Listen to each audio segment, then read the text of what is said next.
Sa ating balitang pulis, sa Bulacan inaresto ang isang lalaki na most wanted sa kaso ng rape. Narito ang balita mula kay Shai Morales.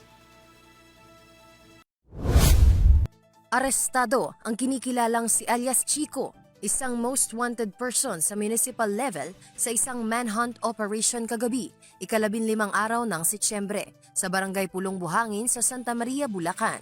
Samantala, sa pakikipagtulungan ng Pandi at Baliwag City Police Station, kasama ang Bulacan 2nd Provincial Mobile Force Company, ay naaresto ang 3 pang mga wanted na individual.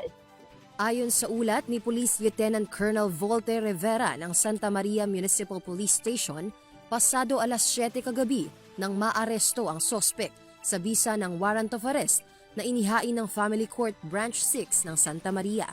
Si alias Chico ay most wanted sa kasong rape sa ilalim ng Republic Act 8353 o ang Anti-Rape Law of 1997.